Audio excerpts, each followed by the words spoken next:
Hi guys, so ayan, update po tayo sa bagyong Uwan, Super Typhoon Uwan. So sa ngayon guys, medyo madilim na dito. Ayan. At umuulan na rin. So mga alas 12 pasado na ng tanghali. So ito'y susungit na guys. At kung titignan mo yung Metro Manila, malakas na rin ang ulan. So anyway, nasa Imus, Cavite po tayo. Ayan. So sa ngayon guys, yung bagyo ay naging super typhoon na siya. At yun, matindi na ang ulan sa Catanduanes. May mga nakita na akong videos about flooding in Catanduanes.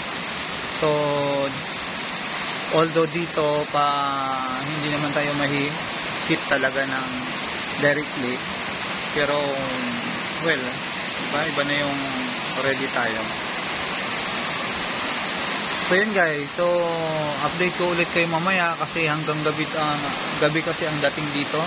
Siguro mga bago dumilim, medyo masungit na yun, may hangin. Sa ngayon kasi wala pang hangin, pero meron na siyang ulan.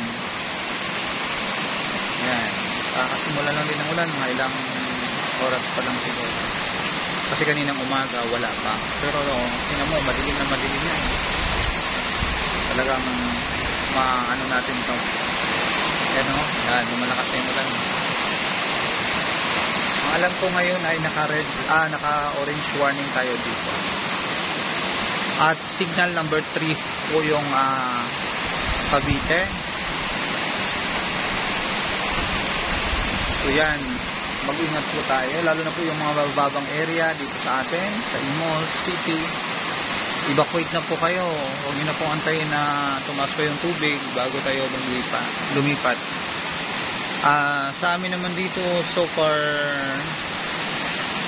since tumira kami dito sa subdivision na to, wala pong nangyaring baha dito kasi although may ilog dito sa likod, pero maganda naman po yung pagka-riprap nito. Medyo malalim din yung ilog. So sa awa ng Diyos, hindi naman kami nakaranas dito ng baha. So yan guys, update ko kayo mamayang hapon, siguro mga 3 PM. Ayan. Ito po muli si Broker Don. Huwag niyo po kalimutan i-like at i-subscribe ang aking YouTube channel, Broker Don Andrade. Marami pong salamat at mag-ingat po ang lahat.